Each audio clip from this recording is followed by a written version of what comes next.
This is IAQ Radio, Indoor Air Quality Radio, the voice of the indoor air quality industry, with your hosts, Radio Joe Hughes and the Z-Man, Cliff Zlotnick. And now, Radio Joe Hughes. Good day and welcome to IAQ Radio Plus, episode 768. This week we welcome Dr. Eugenia Mirica to talk about the laboratory methods for wildfire impact assessment. And we're going to talk about some current events around structural fires and wildfires. Before we get started, let's thank our sponsors. They're the reason we can do the show. And don't forget, after the show, the conversation continues on afterthoughts.iaqradio.com. No trivia question today. Unfortunately, the Z-Man got pulled away by the last minute emergency. He'll be back next show. IAQ Radio's marquee sponsor is the Institute for Inspection, Cleaning, and Restoration Certification, IICRC, a nonprofit standards development and certifying body for the cleaning and restoration industry at iicrc.org. IAQ Radio Association sponsors are the Restoration Industry Association, RIA, at restorationindustry.org. The Environmental Information Association, EIA, at eia-usa.org. IAQ Radio industry sponsors are Particles Plus at particlesplus.com. Tramex Meters at tramexmeters.com. EMSL Analytical Inc. at emsl.com. All right, Dr. Eugenia Mirica is a laboratory director of the Materials Science Lab at EMSL Analytical in Cinnaminson, New Jersey.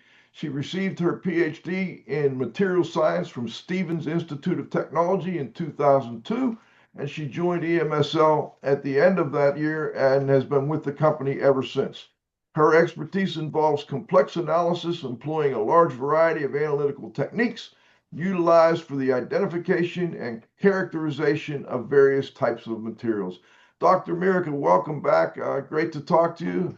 And maybe real quick, if you could just tell our audience a little bit about your position as Lab Director of Materials Science at EMSL. Hello, everybody. I'm so really honored to be again on the show. This is my second time. The first time was kind of a team effort, but yeah, I'm very happy to be here. What am I doing at EMSL? I've been here for a long time. So I started first as an analyst, and then I moved up to be the technical manager. Then I became the manager of the lab, and now the lab director. But I still analyze samples because I really like to do it. And I direct the operations, daily operation of the lab. I quote projects, I look into new methods, I write SOPs, I do a lot of stuff. I have a great group I work with. The people in the lab are amazing. So it's really helping a lot to keep a very professional and technologically advanced. We have a lot of instrumentation. We have a lot of people working with very sophisticated instrumentation. So yeah, I'm very happy to be here.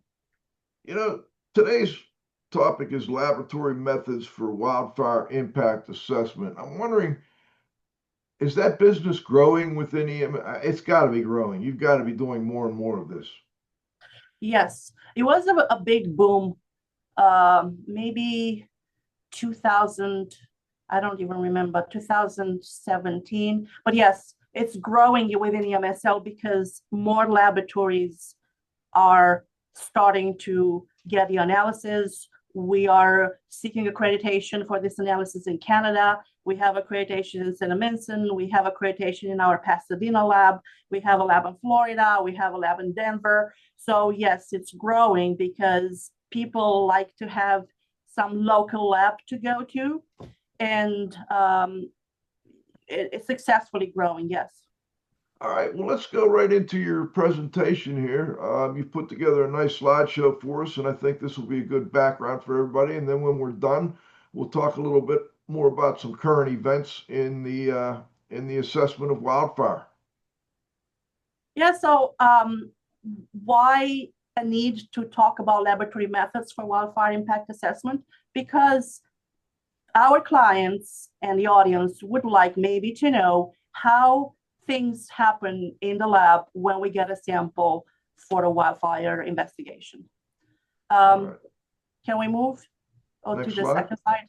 Yes. So these are the topics that I would like to talk about. I'm going to start briefly with the target analytes that we look at in the lab, then a little bit about sampling methods, the analytical instrumentation that is available and able to be used to look at the target analytes, the analytical results, how they are reported, and then a little bit about the interpretation of the data. I'm not sure why things are moving, the slides look a little different, but yeah, let's move to the second slide.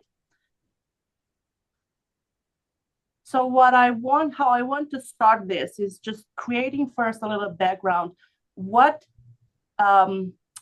standards are available? And if we move the slide a little bit up, like because it's missing. Yeah, I saw it. Go to the bottom part of that last slide. There you go. No, the other one, the initial one.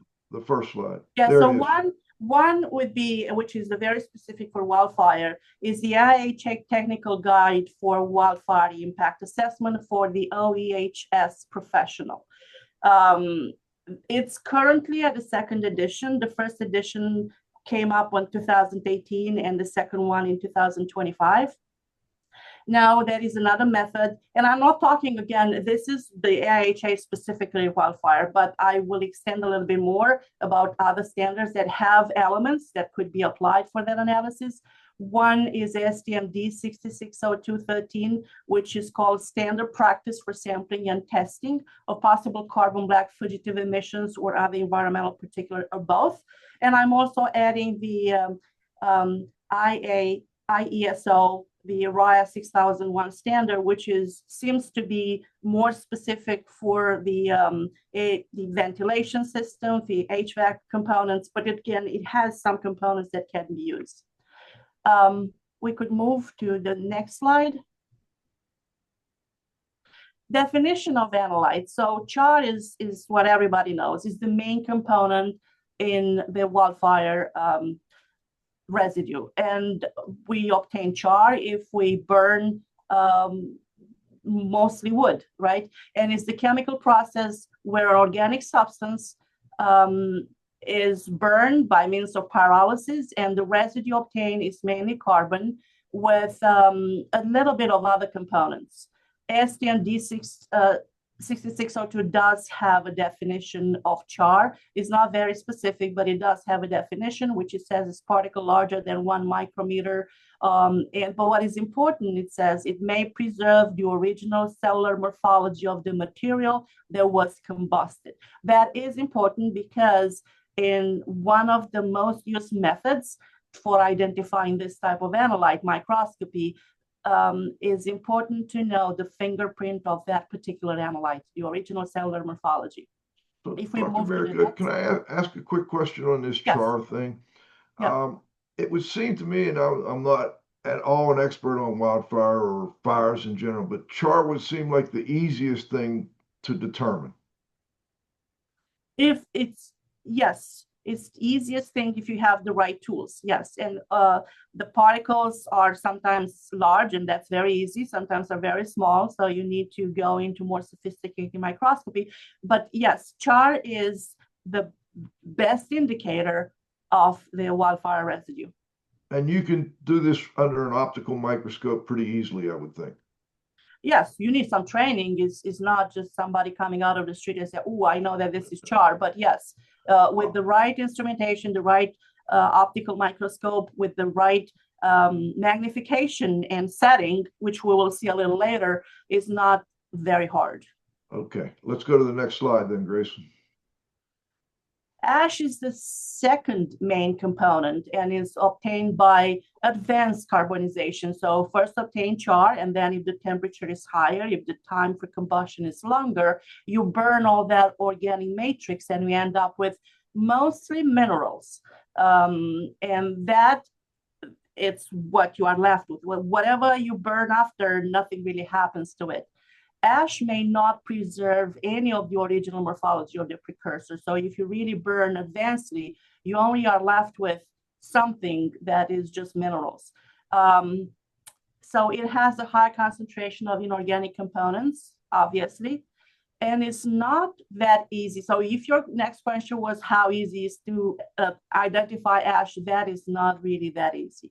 You need a lot of training, and again, you need the very sophisticated light microscope, and sometimes you are on the border where is this really ash or is it something that is from the environment? So yeah, this needs a lot of training to identify. Okay, and the next level, could you go over that soot, black carbon soot? Here you go. You're going to do it right now. Yes. So black carbon soot is the third target analyte, and if we are specifically talking about just wildfire, it's not a major component. And the reason for that is you obtain soot in very specific conditions. First is a non-controlled combustion of fuels, specific fuels, mostly hydrocarbons. For example, your gas furnace gives mostly soot, car exhaust, fire, candles from cooking, sometimes for wildfires too, but again, it's not a main component. AIHA in the second edition has a very convoluted description of soot. And it says it's produced by uncontrolled pyrolysis of gas to particle conversion. And it is formed by a four-step process. So it's really a very scientific description of it. It doesn't say as much about why carbon black wouldn't be produced by the same step process. Maybe it is, because that's why they are similar. But again, that is a definition in the second edition of AIHA. Now, I am talking about carbon black as well, because people still in the industry confuse the two, and it shouldn't be any confusion, because carbon black is an industrial product. It has a cost number, and it is manufactured in certain conditions for certain purposes. It's controlled combustion. The precursor is a hydrocarbon and is used in tires as a pigment. It has very, very specific use. And also when it's produced, it has a sort of parameters that are determined, and that goes in a certificate of analysis for the product, because you use them in a certain, for example, for paint, you need certain parameters. For rubber, you need a different parameter. So the difference is, one, you really don't want to obtain it, but you obtain it because there is no other way. The other one is industrial process. You need it, you want it, you manufacture, you sell it. Well, why is, and I could be wrong about this, but that ASTM standard, what is it? D 6602. Why is that? I think that has carbon black in the title. Yes, it has carbon black in the title, and we'll talk about that more. The main purpose, the initial purpose, let's say that, the initial purpose of the standard was to provide a method to show in a laboratory how can you find the differences, or how do you analyze in a sample how much is carbon black and how much is soot, and why is this important? It started initially as a way to determine contamination, for example. And we get this in the lab, actually. For example, a residence that is 1 mile from a facility that handles carbon black. But also in that house, they burn candles, and they have gas heating furnace, and they produce, I don't know, they have also, they burn their food a lot, for example. But still, they have a lot of black stuff on surfaces, and they file for an insurance. They say, no, the black stuff on the surfaces is from that facility down the road, and I want them to pay for cleaning. And then the insurance says, okay, but we have to show, is it really that facility, or is your activity in the house? And that's when the standard shows you very specific how to differentiate soot from carbon black and from other darkening agents on a surface. Interesting. Would a gas stove also throw you off on that, or? Gas stove, yes, yes. That's because it's a harder carbon, and if the oxygen ratio is not in a proper range, then yes, it could burn incomplete and uncontrollably and produce soot. Yes. Okay, let's go to the next. We're already on the next slide, I think, the AIHA. Yeah, so from the analytical standpoint, so what you see in a lab and how we differentiate between the two, they have similarity and they have differences. And the similarity mostly is the general morphology, and we call it a cuneiform because it looks like a grape-like structure. The particles like to agglomerate, like in a grape. It looks like a grape. The other similarity is the size range. The individual particles are in the nanometer range. The primary particles for soot is between 10 and 100 nanometers, but it aggregates in about 100, 500 nanometers. The main difference is the size uniformity, because for soot, you don't control it. So it could have a wide range of sizes, but for carbon black, it's very controlled, it's more uniform, it's more narrow. But this is very specific to how we look at the particles when we see it in TEM. The neck between particles are different, again, because of how it's formed, because of control environment and all that. But you can technically, with sophisticated instrumentation, differentiate the two. Okay, next slide. Yeah, this is different. Again, different spacing there, yeah. Between carbon black and soot. Now let's move to our sample location. So we found the analytes that we want to look for. We look for char, we look for ash, and we look for soot, also called black carbon, but not carbon black. We are not looking for carbon black unless we are specifically asked to look for contamination. Now for sampling location, you have options. It all depends on the project. It depends on what you know about the wildfire location relative to the residence. So exterior surfaces, again, it has to be, all of them have to be representative for the suspected impact. Exterior windowsills, ledges, porch areas, attic spaces, because those are point of entries. HVAC outlets. Now in interior surfaces, very important, representative for suspected infiltration patterns. The main living areas, the door tracks, on electronics, furniture, wire electronics, because they have static, so they like to attract particles. Furniture, corner of the rooms, attics. If we could move a little bit more up, there are some sampling comments in the, if we could move a little bit. Roll down a little, Grayson. There we go. Yes, there are some comments in the IHA second edition, and I totally agree with this. The methods of sampling must be efficient, effective, and a collective, representative sample of the analyte of interest. Perfectly, 100% true. The methods of sampling must have the appropriate limit of quantitation for meaningful interpretation to allow for comparing the results to health-based criteria. But this is for the analytical. So how I interpret this, you want to collect the best samples to get the best results. Next slide. Can I ask you a quick question? Because yes. I'm a little confused by that second one. Appropriate limit of quantity, that makes sense. But are there health-based criteria to compare to? No, not really. But okay. No, not really. Not really. All right. No, not really. But you know, it's in the IHA second edition, so I just put it out there because I do agree with half of the sentence. All right. Next slide, Grayson. I just wanted to check with you. For some reason, it didn't seem right to me. Oh my goodness! I know these slides are all over the place. So options for sampling media, and I put them in alphabetical order. Micro vacuuming.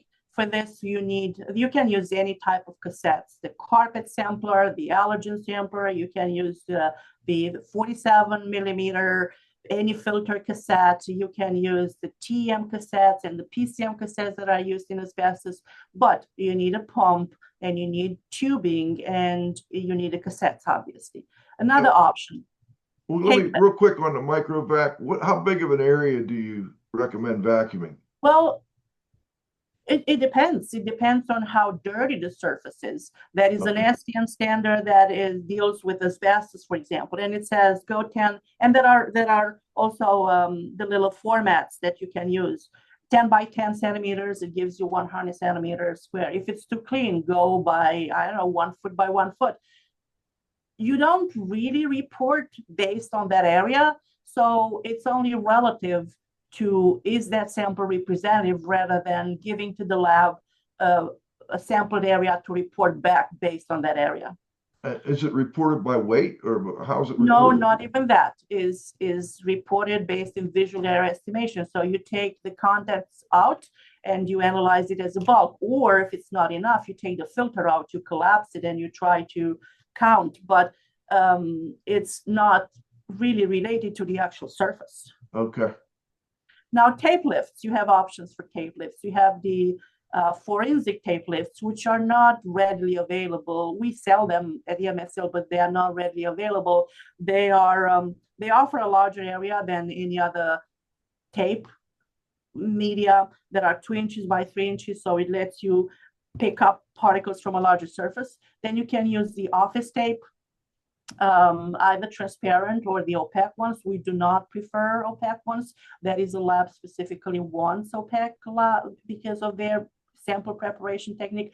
But we work with any of. We do not. Okay, I do not. This is a note. I do not recommend using packing tape because it's heavy with the glue, and it's just not easy to work with it in the lab. And what I do not recommend at all is to fold the tape within itself, that it comes out, oh, the particles are really tucked in very nicely and the lab can look at those, you lose nothing. But actually we can't work with those because we cannot take it apart. So the best is when you use a tape lift that does not have a glass slide as a support, just put it on the back or inside of a clean Ziploc bag, and then we can take it off. The best is if it comes back on a glass slides, but not everybody has that.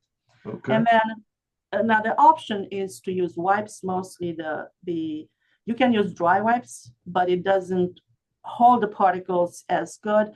You can use the alcohol prep wipes with 70% or 90% or 99% alcohol. Those are not really readily available, but the 70% alcohol are. The next slide. I'm curious before you go, yes. What seems to be the preference in the field? What do most people use?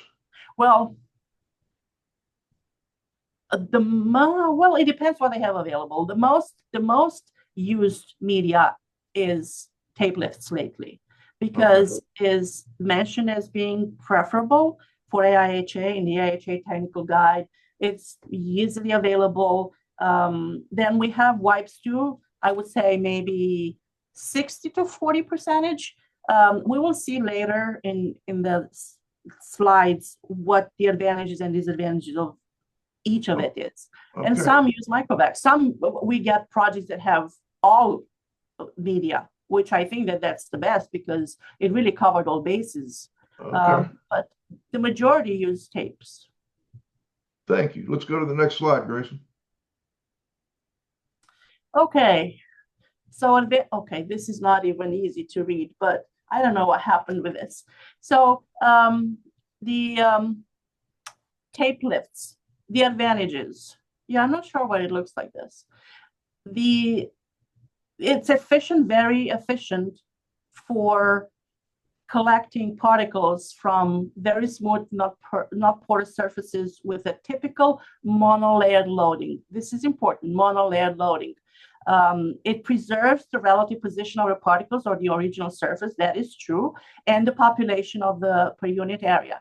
So all these are true. Then what doesn't work as well is the poor efficiency for collecting on porous, uneven loaded surfaces. The application of overpressure during sampling can damage the brittle particles. It offers obviously a limited sampling area because you only can work with whatever the surface area is.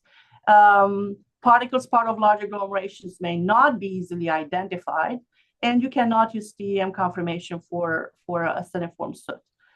The chemical analysis is not possible at all.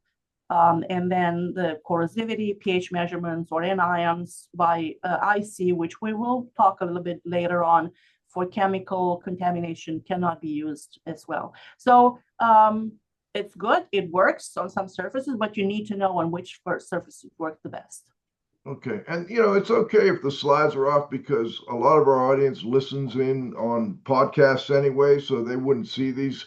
Okay. And it's kind of better to pretend they're not there and just go through it with us. And that'll be better for our audience that listens only. So if we move to the second slide, is the advantage. This is more of the advantages of the tape lift, that you can use a variety of optical microscopy methods for identification. You can use SCM-EDX if you share the slide, if you cut a piece of the tape and you do not share with optical microscopy. So yeah, they work where they work. Now let's see what's happening with the wipes. If we move up a little bit more.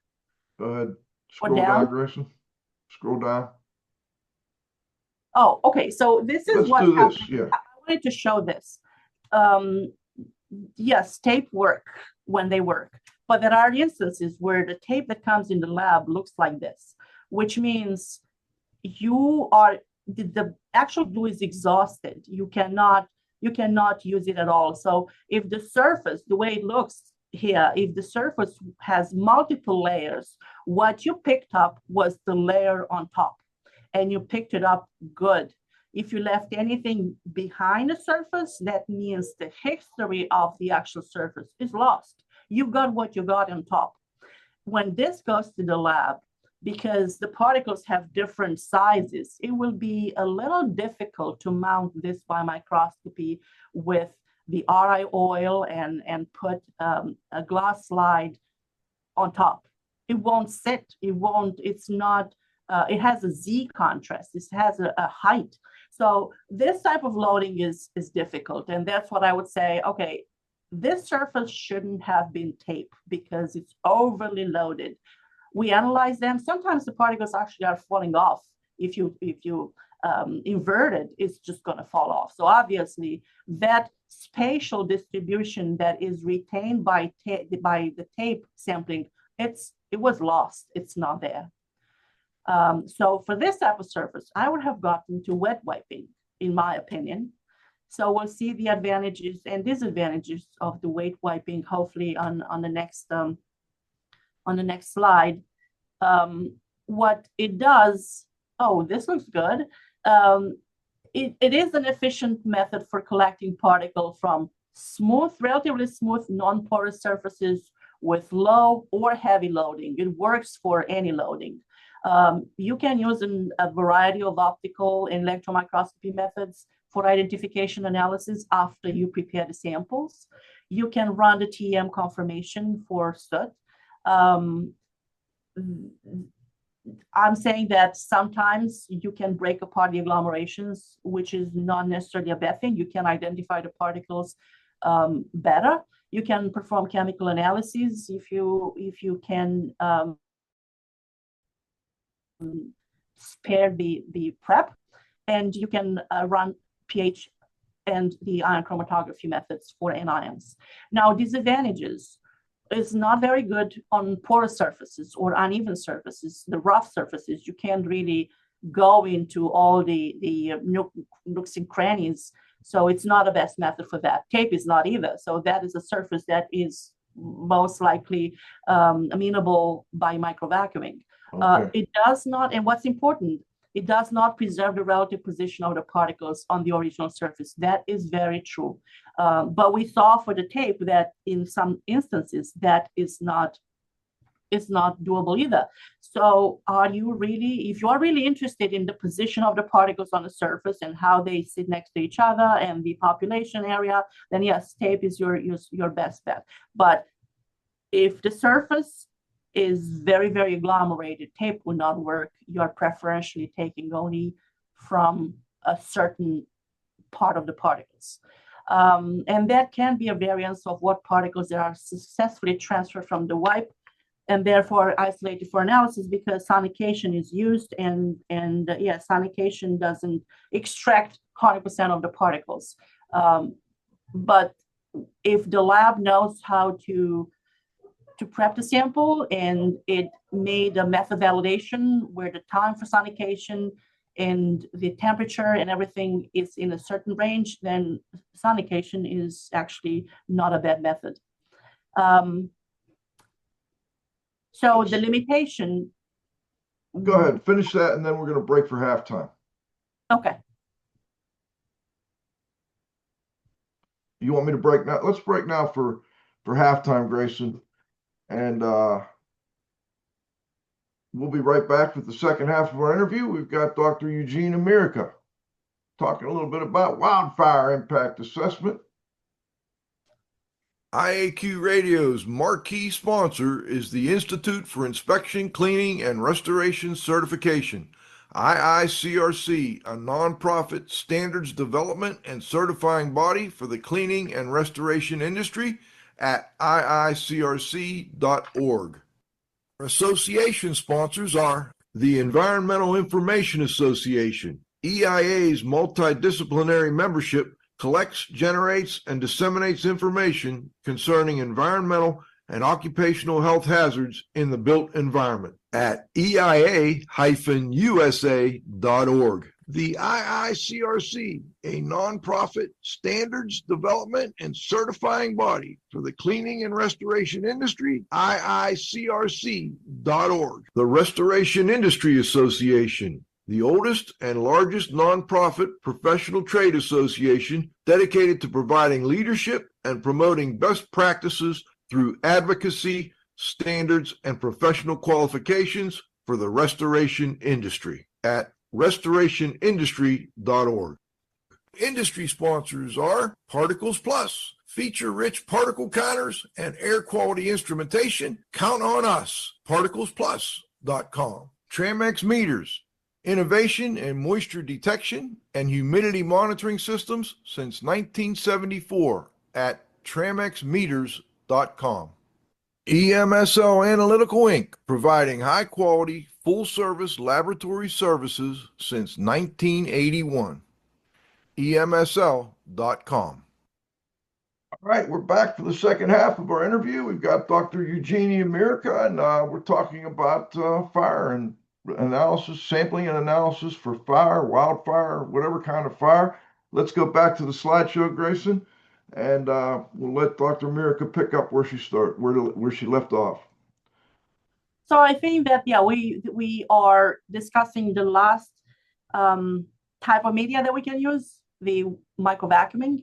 It's very efficient for collecting particles from porous, uneven surfaces with medium and heavy loading. That's how we clean our carpets, our upholstery, the fabric. So it's a method that works. The samples represent bulk amount of particle material, often of many different sizes. We can use the optical and electron microscopy for identification analysis. We can use the TM confirmation for student identification. We can use chemical analysis because it's a bulk sample. It has disadvantages. First, you have to have a pump, you have to have a tubing and the setup and everything. It has a poor efficiency for collecting particles from smooth surfaces, non-porous surfaces with low loading. It does not, again, the same issue with the webs, it does not preserve the relative position of the particles from the original surface and can induce the damage to brittle particles such as char and especially ash by the way you collect the sample. It's used. We have, when we get in the lab, for example, people that want to know if their clothing is contaminated with wildfire debris. We tried, and they don't want to do the sampling at the location. So they send the clothing, they pack it very nicely, everything stays intact, and then they send it to the lab. And we use multiple sampling methods to see which one is the most efficient, and we actually work with the best one. And we've noticed, we use wipes, we use tape, we use microvacuum, and we've noticed that microvacuum obviously extracts the particle within the fibers. None of the other two methods are able to do that. So it is valuable for certain surfaces, but again, you have to know which one works for what surface. Okay, next slide. Now, instrumentation, this is where the lab part starts, and this is the fun part. So light microscopy is widely used. Every lab that is involved in this analysis has light microscopy. There is no other way around it. Then we evolve with a more advanced microscopy, which is the electron microscopy, scanning electron microscopy, which is the microscope part, but it also has pretty much all of them, an energy dispersive X-rays attachment that can determine the elemental composition, and then the transmission electron microscopy, which also has an EDX for the same reason, to determine the elemental composition. All labs have light microscopy. Not many labs have SEMs, and not many labs have TEM. So you can choose the lab to work with depending on your scope, depending on what you want to run what kind of results you want to obtain. Let's see the next slide. Next one. Okay, here's an example. I'm going to start with the very basic light microscopy instrument, which is the stereo microscope. It doesn't give you a very high magnification, up to 60 times, but it is the first thing that we use. We look how the sample looks in the entire tape, the entire wipe, everything we extracted from the microvac. So it gives the possibility of three-dimensional observation of the sample, because we focus on the same point from two different angles. And again, every lab uses this for screening to determine the presence of large particles. And I have here a picture of the stereoscope that we have in the lab, and then what we see when we look at some wildfire residue. We see very large particles of char, we see the ash, so we know what we deal with in the sample. The next more evolved light microscopy on the next slide. Next slide, Grace. Would be this is fancy. There we go. Yeah, we can keep the other one because it's a fancy PLM that also has a dark field refracted light microscopy. That gives you a magnification for up of 500x. And again, not many labs have this. The authors of the IHA technical guide has it. They were, I believe, the first ones to start employing this method. Is it very good? And the picture is next on the next slide. So it's a PLM that also has an attachment for the dark field reflected light. So you can use PLS in transmission, you can use polarized, you can use the light microscopy in transmission, you can use the polarized light, and you can use the RLM in the dark field. Why is this very good? Because you kept switching between the modes, and you can determine based on the contrast. You can see the ash easily, you can see the metal dust relative to char. By PLM alone, you can see the morphology, say sign of elongation, angle of extension. So it really helps the analysis, the identification analysis, and it helps to distinguish the interferences, which the PLM alone is not able to do. So if we go to the next slide, I believe I have, let's see what the next slide is. Yes, I have a picture. No, this is good. This is good. This is the same field of view. On the left-hand side is just the transmission light. You see some dark stuff, you see some transparent things. You don't really know what you're dealing with. Now on the right-hand side is the PLM. So you see some opaque dark particles. Some are very clearly char because you can see the morphology, you can see the vegetative morphology, you can see the ash because it looks like a mineral. But there is some stuff that you could question. What is this? It doesn't look like char. It's still dark. I have to ID this. And then the dark field reflected light comes at the bottom, where that unknown opaque came up as being rust on paint very easily. So it is a very useful instrument. We have a few in the lab, and we use it for every single project that comes from wildfire and non-wildfire. Very useful. Now let's move to the next slide. I believe we start the electron microscopy. First, scanning electron microscopy with an EDX. So it has a microscope image that uses electrons a microscope instrument that uses electrons to collect the image, and it has an attachment EDX that is used to collect on elemental composition wherever we want on the sample. So if we look at the next slide, I believe I have a picture where,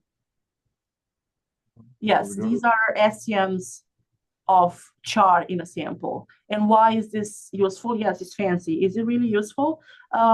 It's an added analysis for more sophisticated analysis where you want, for example, to determine the if the char in a sample is related to wildfire that you have a reference from, or from your fire pit in the backyard. This is a useful analysis because you can look at morphology, you can compare the morphology, and you can compare the elemental composition. Some chart is just carbon, very nice. Some chart is not carbon, only carbon, it's mainly carbon. But if we look at the next slide, that is chart that has residual elements like aluminum, silicon, potassium, calcium. Some have more calcium, some have less calcium. So it is a very good fingerprinting method that does not necessarily rely only on morphology, which PLM or optical microscopy does. It also relies on comparing the elemental composition. Again, not every project needs this, but some projects do need it. It's available in some labs, not all the labs, but it's a good tool. And you don't even have to ask for it.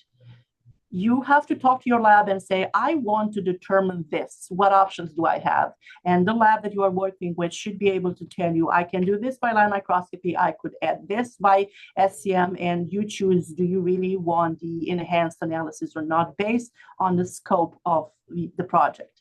Now, if you move to the next slide, I think that I have a picture of an wood ash and an elemental composition of wood ash. And this was a lucky kind of particle because it still has, it's very fragile, very brittle.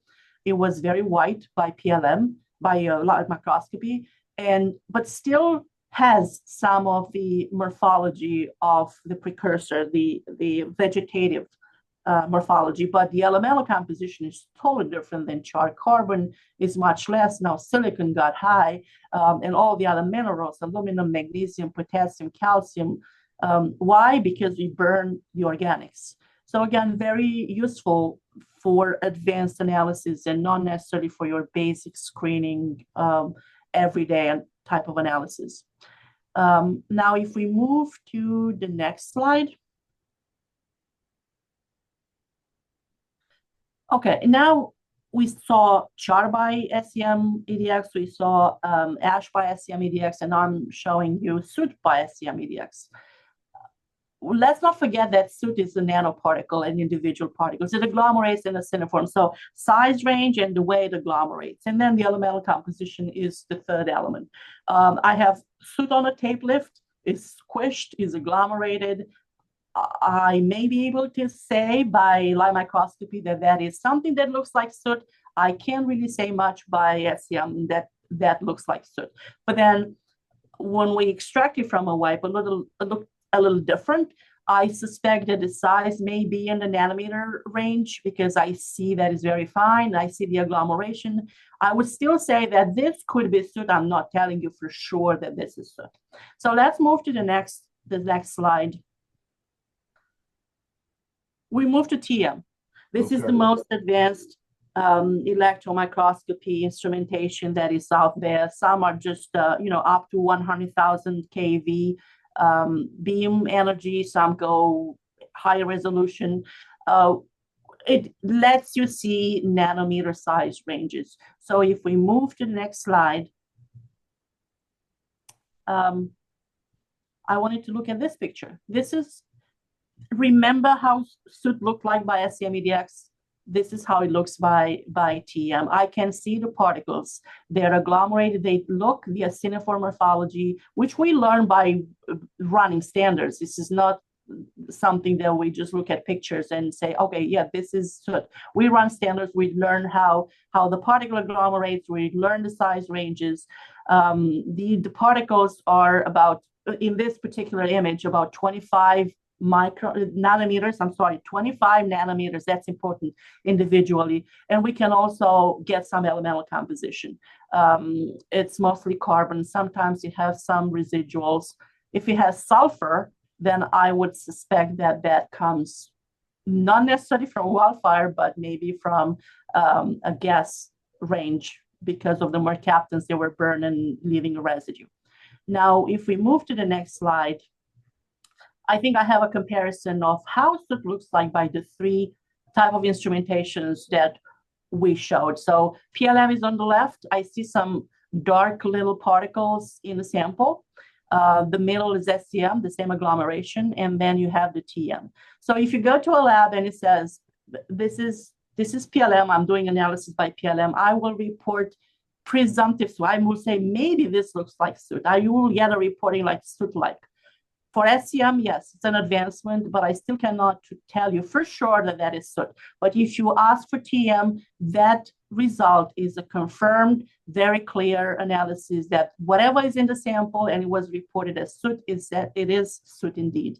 So again, depending on the scope, if you want a reporting that say this looks like this, then you use PLM and maybe you add SCM. If you want a reporting that says this is for sure soot, then you would need to use TM. Okay. If we move to the next slide. Okay. There are some sections in the AIHA second edition that deals with wildfires. And again, wildfires do not have much soot, but they do include conversation about soot. And I do not agree with this conversation because I've been working with soot for more than 20 years, and we run TM on soot pretty much every day. So AIHA says this, uses the term semi-volatile and semi-soluble soot. I have not seen that in the samples. I don't even know what a semi-volatile and semi-soluble soot is, because by definition, soot is mainly carbon that has some entrapped organic chemistries and some inorganics, but the particles do not change. They do not, the morphology doesn't go. You do not make that 20 nanometers particle disappear. Then it says semi-volatile soot can dissolve during preparation using water, alcohol, solvent, or ultrasonication. I did not see that. I did not see soot particles, nanometer actiniform soot dissolved in any of these. They stay there, you don't get rid of them. Then it says some types of soot can further evaporate or sublimate when placed in low vacuum ranges required to perform electron. I did not see that either. I'm sorry. I produced TM pictures for many reports. I did not see soot disappearing under the beam, 100,000 kV, 100,000 EV, 100 kV, they don't go away. And the same thing, can only burn and volatilize lower temperature soot particles. I haven't seen this. Maybe I was lucky. I don't know, 23 years. I had not seen any of these happening. So all these sentences in the IHA second edition have references. So I said, okay, I want to see in those references, and I read them all, where they say that. I want to see the chemistry behind it. So if we go to the next page. Next slide. I pulled those references and I read them. And I don't know if I should read the titles, but one, for example, it says thermal effects of the electron beam and implications of surface damage in the analysis of bone tissue. Huh. Another one is heat generation temperature increased by electron irradiation and electron stopping power. One is predictive formula for electron penetration depth of diverse materials over large energy ranges. Anyway, this word soot was not found one single time. So I'm not sure how any of the studies and results in these references that were attached to those sentences produce that kind of information. And that upset me because, again, I'm working for a long time with soot and I haven't seen any of those. Maybe those sentences should not have made it to AHA second edition. My opinion. Well, my question is, for you were part of the first edition. Yes. Were you asked at all to participate in the second edition? No. And do you know why? Well, I nobody told me why, but I could how do I say this? So in the first edition, which was in 2018, I was a reviewer, yes, and we had conversation with the writers, and we had antagonistic views about what should be written, and I have a different opinion about writing scientific material. My opinion is that you have to look at all the evidence and you have to produce and write about the evidence because this is what science is. That was not necessarily seen as a positive view, or a positive how would I say attitude.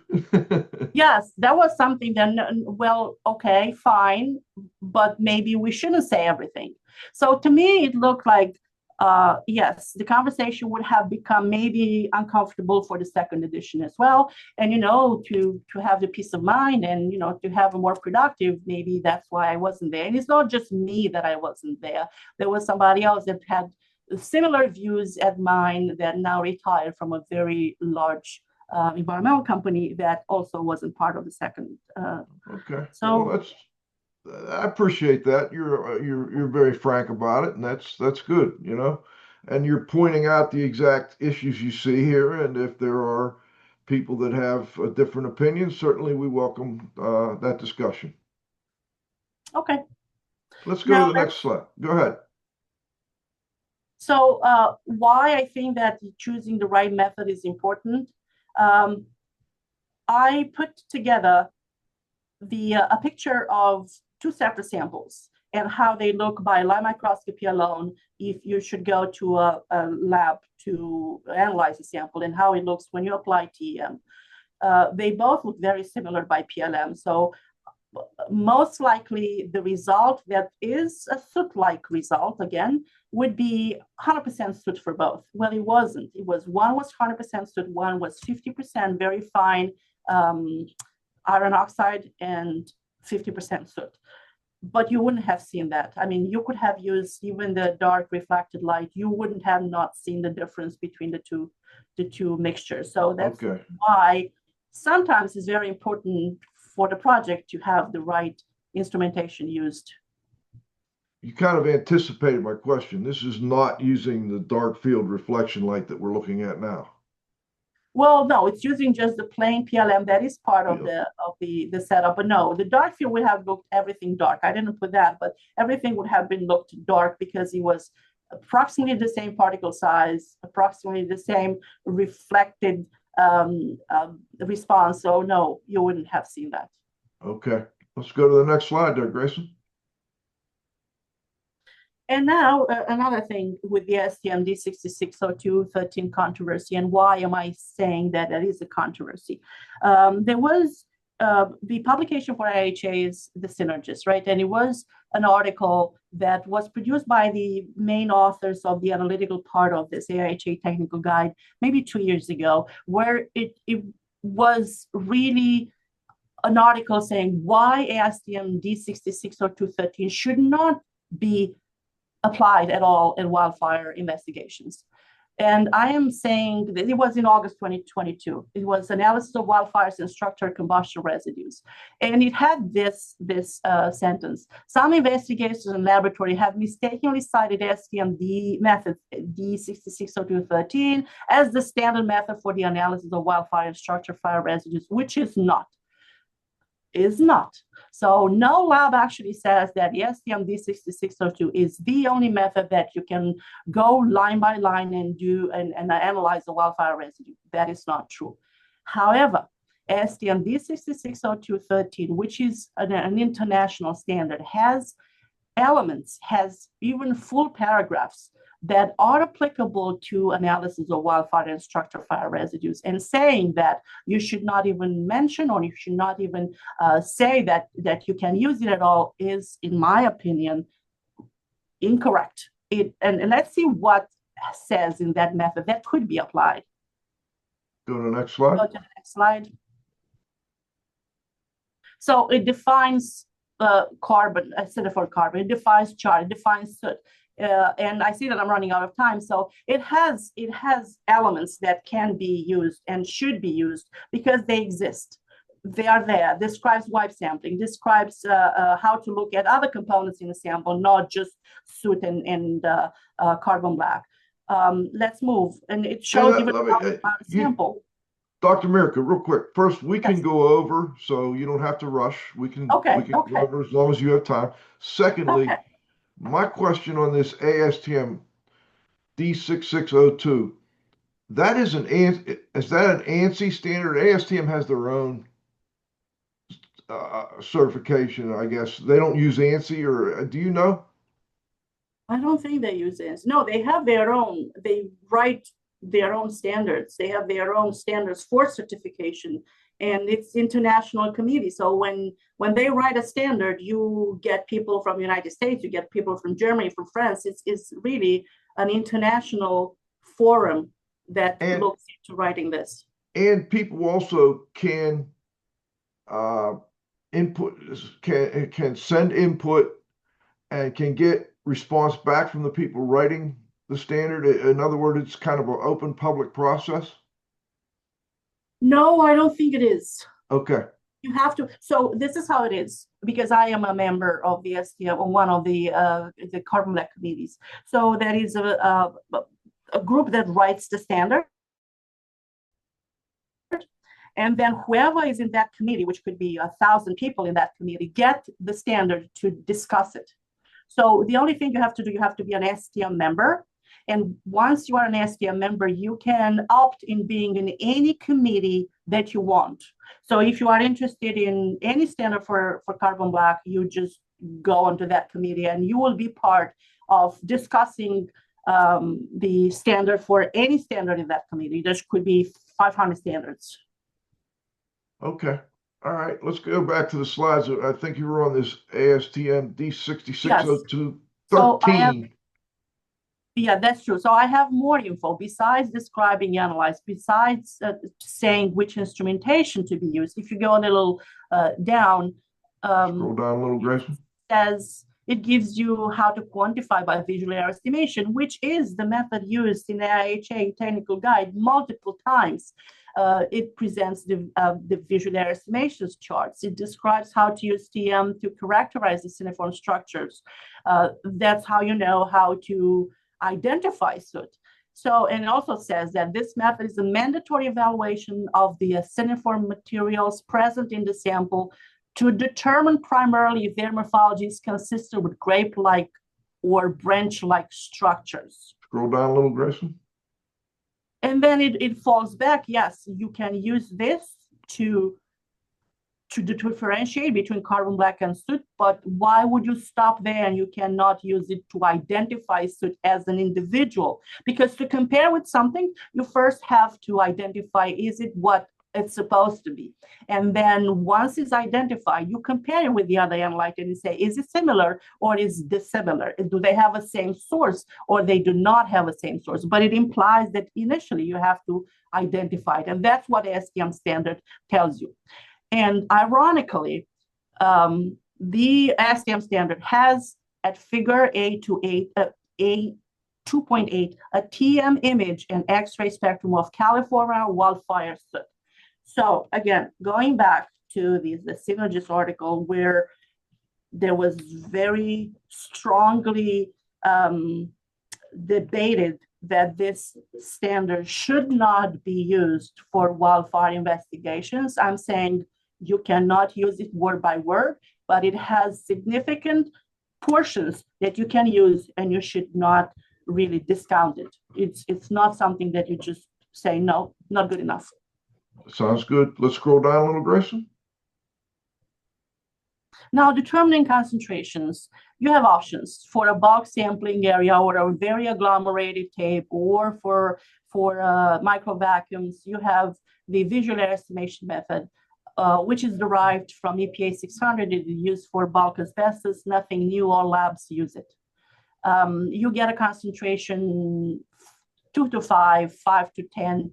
It's based on how large a certain target analyte is related to other analytes in the sample. So it has to do with abundance, and it has to do with the size of the analyte.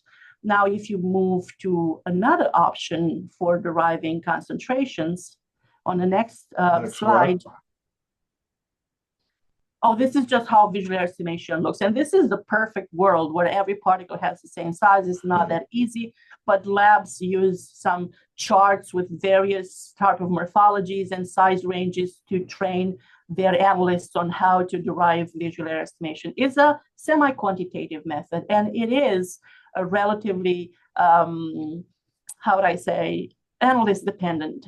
But if you have the round robin house, if you have a large pool of analytes in a lab that can determine, your variance within the analysts, it's not a bad method. But semi-quantitative, limit of quantitation is 1%. Okay, next slide.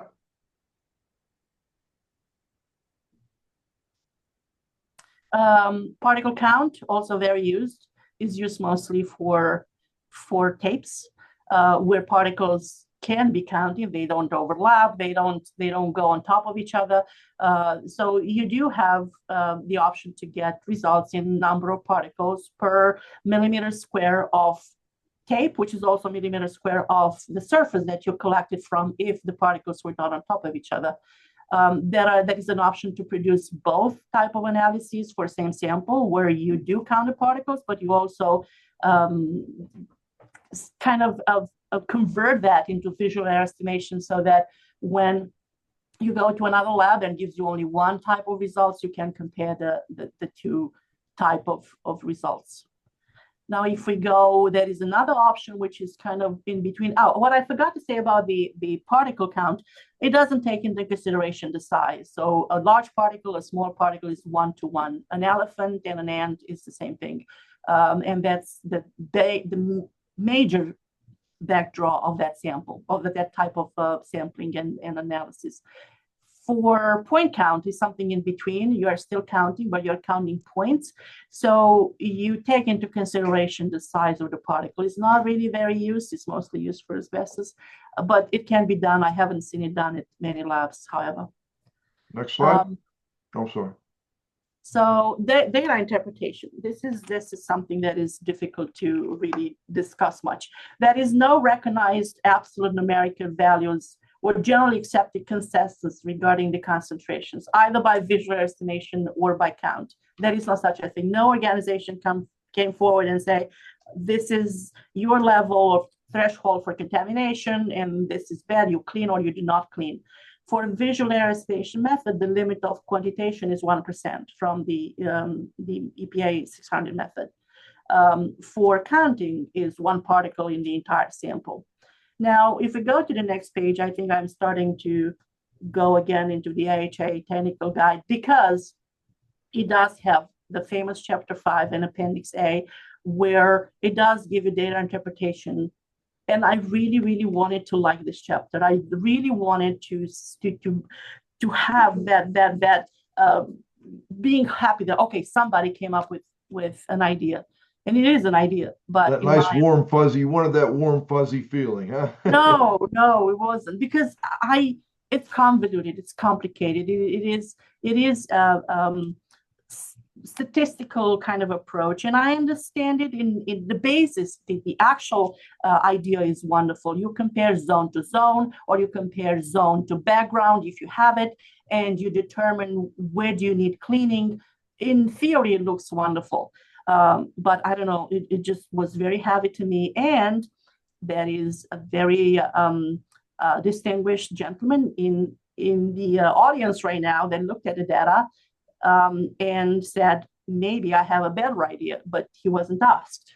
So I can't say his name. I don't have he didn't give me the okay to say his name, but he's in the audience. So the point is, there may be other options, but it is presented in here as being an option that should be used, but it's not easy.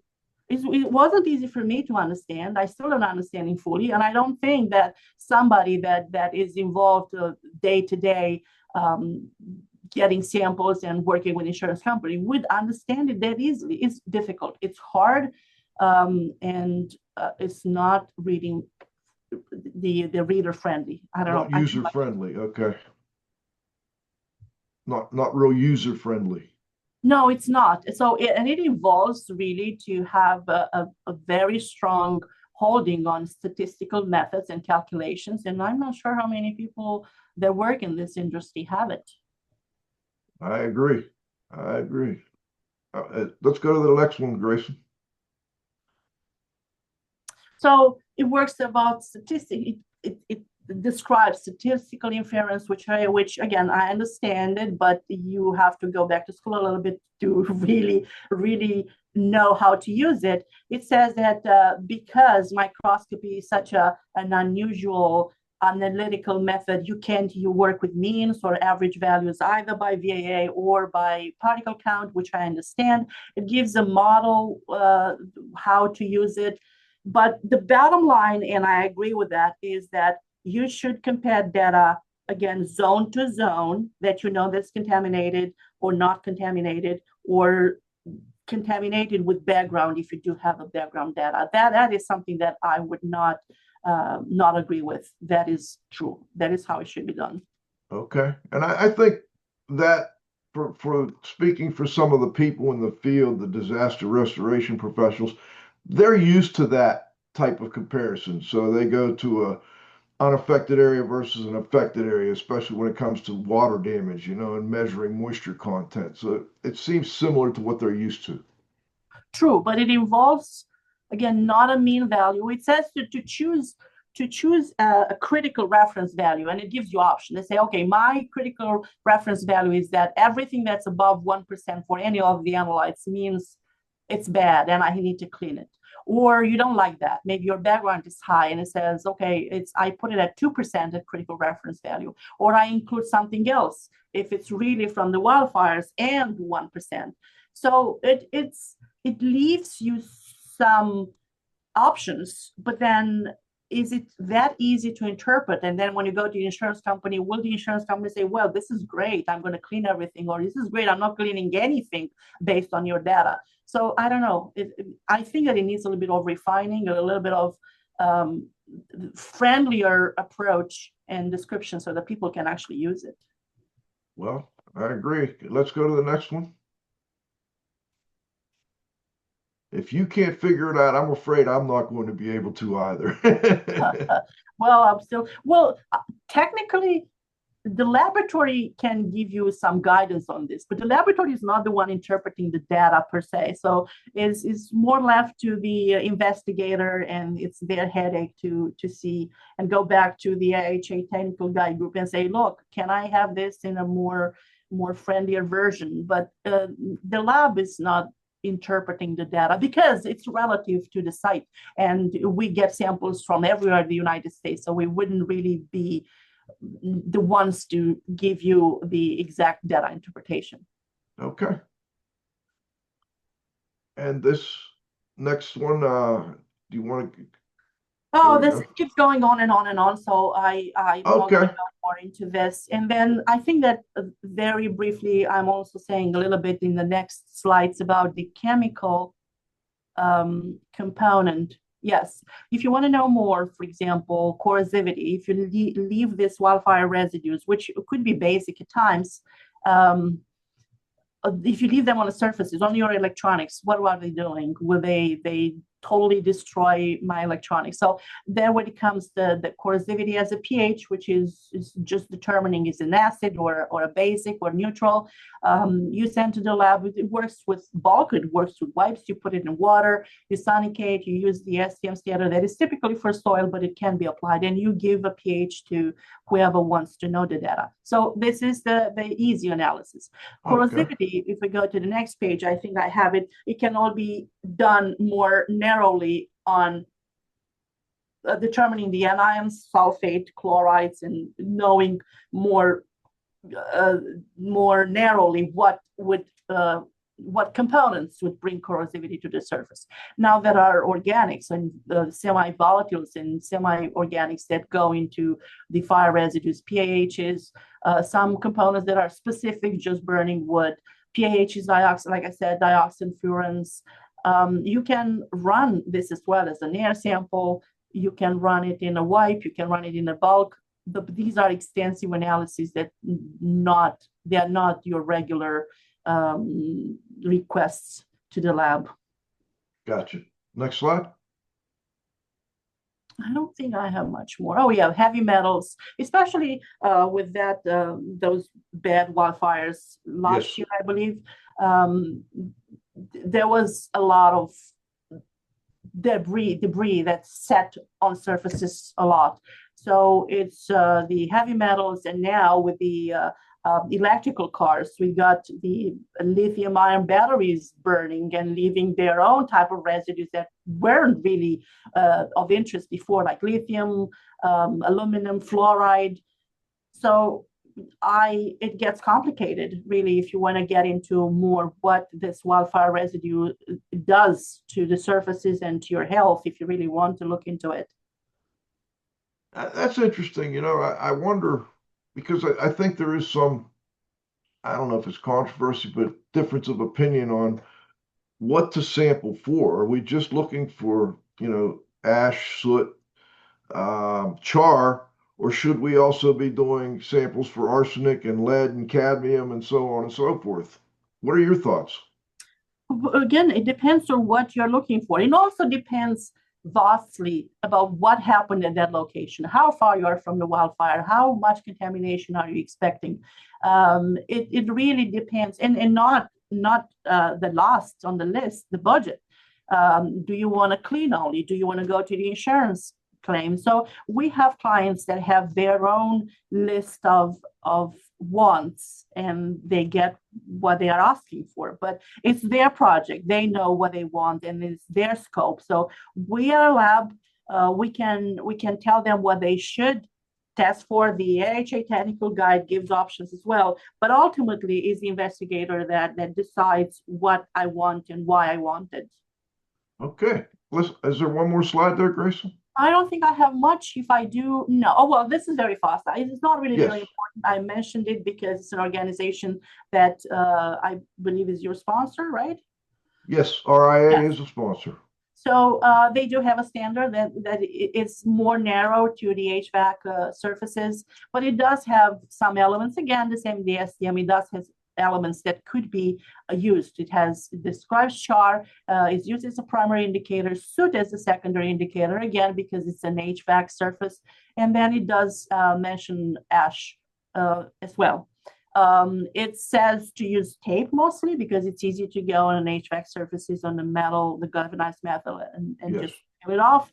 And it doesn't say that is a quantitative method. It's mostly qualitative, but there are labs that give concentrations. And I think that's all that I had.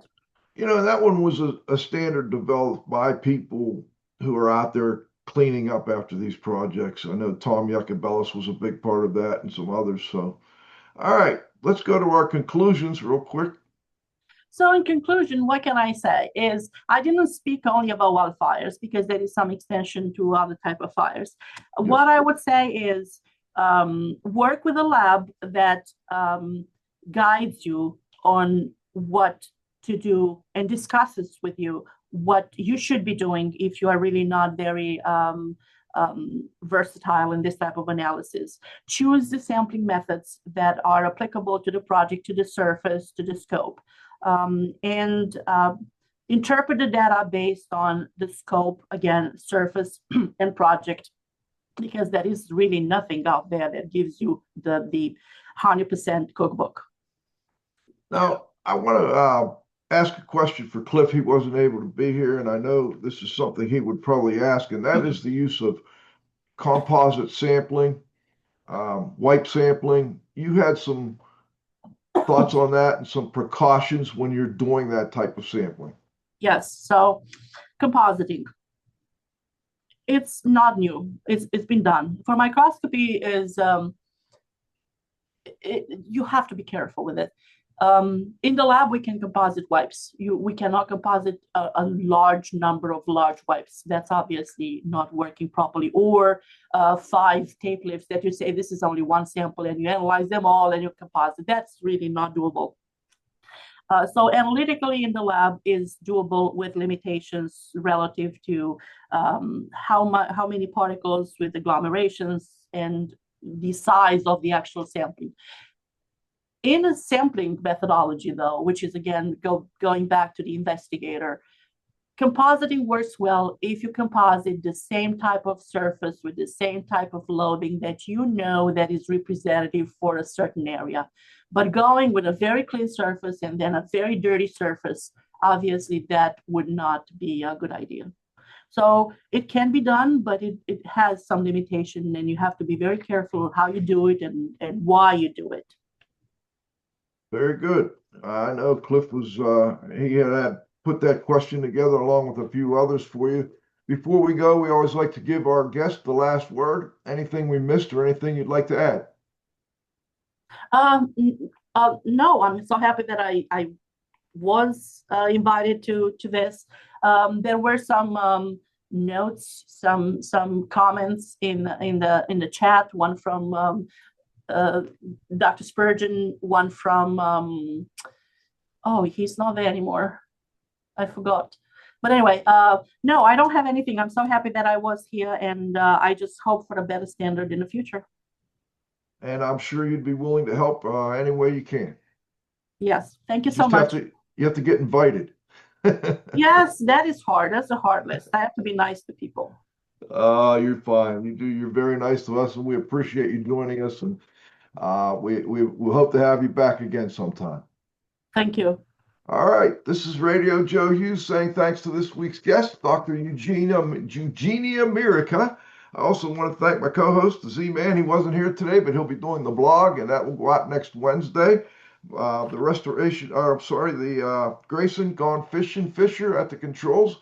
Next Friday, we'll be celebrating, I hope all of you will, the Thanksgiving holiday. We're going to take that off, and then we'll be back in 2 weeks with Dr. Dustin Poppendike from the National Institute of Standards and Technology. We're going to talk about testing air filtration devices and air filters. So looking forward to that. We'll be back in 2 weeks with the next episode of IAQ Radio Plus. For IAQ Radio, I'm Spike Reel saying thanks for listening.